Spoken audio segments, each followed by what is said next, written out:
Hello guys, today in this video, we are going to help you to find out the best GPS cycling computers in the market. I made this list based on my personal opinion and I tried to list them based on their quality, durability, customer review and more. If you want to see their price and find out more information about them, you can check our links in the description below. Number 10. Cat-Eye Quick.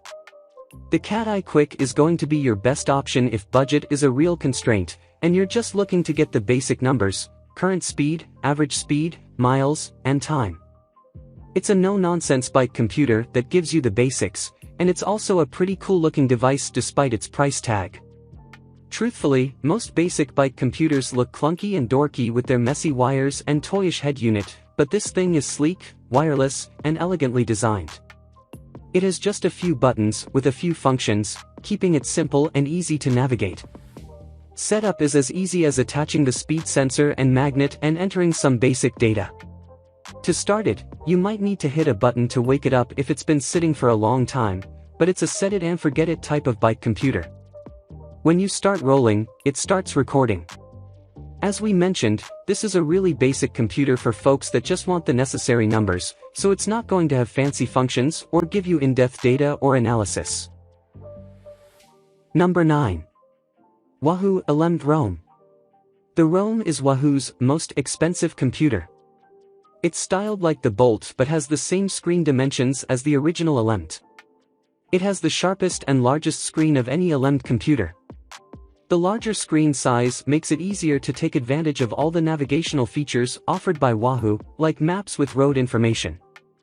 The color screen offers more differentiation between roads, and it is more legible when interpreting directions in unfamiliar areas. The Roam allows you to navigate to locations saved to the device or get directions to a point you select on the device's map without pulling out your phone. While all this is a nice improvement, the Roam's navigation is not on par with Garmin's 830, even though the Roam is priced similarly. Overall, this is Wahoo's best device, with the best screen the company offers, and is still the most user-friendly and compatible device you can get. Number 8. Wahoo Element Bolt. The new Wahoo Element Bolt looks just like a mini Roam, and that's because, by most standards, it basically is. There is now a color screen to aid with navigation and more clearly highlight critical training metrics. Improved navigation features, such as automatic back on track, rerouting and navigating to locations without using the companion app, which first appeared on the Roam, are now also on the new Bolt. Beneath the sleek new design, this new Bolt very much remains a Wahoo product.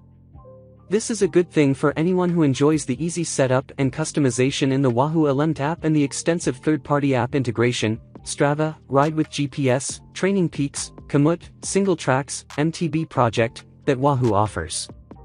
All the other core features, such as turn-by-turn navigation, live tracking, and synced structured workouts, are here as well. Number 7. Stages M50. The second-generation Dash computer is an impressive piece of hardware. It comes in two sizes, the M50 and the larger L50, but features and battery life are exactly the same. The unit is solidly built, with a metal mount interface. The mount system is the most robust and secure available, making the unit particularly attractive for mountain biking. The screen is another highlight. It's very bright, crisp, and delightfully easy to read, second only to the Karoo in this roundup. The screens are highly customizable, you can alter the height and width of each individual data cell, and there is an array of numerical and graphical data fields to pick from. The unit offers turn-by-turn directions of preloaded routes created in Stages Link or imported from other services. The Dash does not have any navigation features beyond following a preloaded course. The new Dash is also one of the best hardware values going with the unit, comparing favorably to devices costing $50 to $100 more, though you realize all of its training and fitness capabilities you need to pay for an expensive Stages Link premium subscription. Number 6. Karoo 2. The Karoo 2 is a smartphone turned into a cycling computer. That's not hyperbole, it has a SIM card slot so you can add a data plan for cellular connectivity, and it runs on the Android OS. It's also huge, and the heaviest computer in this roundup by a wide margin. Its screen is very smartphone-like, and leads better than any GPS unit we have ever used. The Karoo 2 also feels faster than any other computer, satellite lock and reroutes are very quick, and working through the menus and settings is swift and easy as well. Its touchscreen is also the best we have used on a cycling computer. You can also use its buttons for navigating through pages, accessing menus, and starting and stopping the ride, so it also works with bulky winter gloves. The Karoo 2 has Bluetooth and ANT+, and it'll link with all of the usual power and heart rate accessories, Garmin's rear-view radar, indoor bikes, and trainers. It also pairs with Bluetooth headphones. Number 5. Garmin Edge 1030. The Garmin Edge 1030 is the gold standard for cycling computers with maps and navigation. It's preloaded with full mapping and navigation features, address lookup, POIs, so you can navigate and reroute from the device. The huge color screen makes following an unfamiliar route easier. Despite its size, slightly larger than an Edge 1000, it is low profile, and the included out-in-front mount set the 1030 flush with your bar.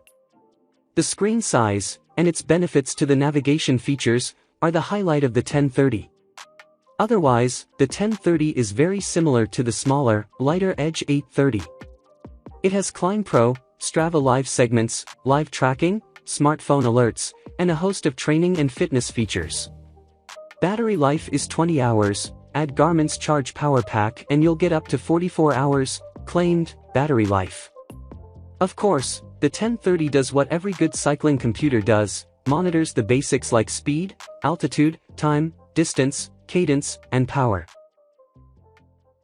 Number 4. Garmin Edge 530.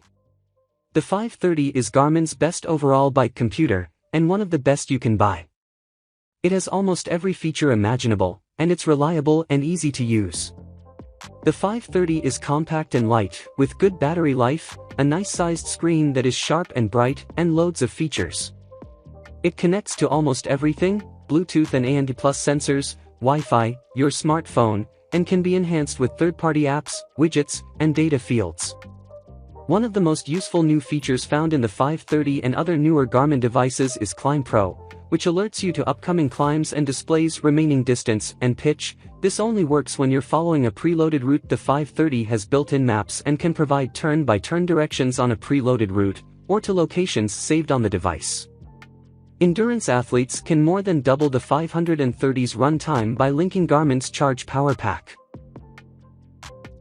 Number 3. Garmin Edge 130. With the Edge 130, Garmin has a spiritual successor to the beloved, long-discontinued, Edge 500. The Edge 130 is a small, lightweight, and relatively inexpensive computer with a streamlined feature set, monochrome screen, and decent battery life. It has all the features a data-hungry rider needs: speed, distance, and time, barometric altimeter, extensive sensor compatibility, including power meters, and long battery life and reliability, without the additional complexity and expense of mapping or other high-end features. Number 2. Brighton Rider 420. The Brighton Rider 420 really surprised us with its unassuming appearance and low cost. There's no denying that this device is a little workhorse. Brighton claims that this computer has over 70 different features. We're not convinced that's the most useful metric, but this device certainly has all the broad functionality you'd find on much more expensive computers, including smart notifications, power, and navigation. We were thrilled to find that it had navigation at all, much less the use of the major global NAV satellite systems and a low drop rate. Its integrations with Strava, Ride with GPS, and Komoot made it possible to pull in routes and upload ride data, which is also a great value add for this market segment. On the point of navigation and display, there are still some considerations. If you love Tamagotchis and Game Boys, sit down because you're in for a treat. The display is about what you'd expect out of an early 90s screen. Number 1. Garmin Edge 830. After weeks of careful evaluation and plenty of trail time, the Garmin Edge 830 rose to the top of the pack. This computer has a vibrant touchscreen and a few basic tactile buttons for controls. Scrolling around and selecting options is wonderfully straightforward. The menus and interface are well organized, making them relatively intuitive and user-friendly. This computer seems less affected by water interference than other touchscreen devices, making it a little more practical to use during inclement weather. It also has a laundry list of useful features. A good portion of them are native to the device, but one of the biggest strengths is in the Connect IQ store, where you can find all types of third-party apps to download and improve its functional range. This device is a cool development that opens up a lot of possibilities. While it's a great GPS bike computer for roadies, it also has a lot of support for trail riding, mountain biking, and other off-roading. It's a robust device that most of us would be happy with for years of riding.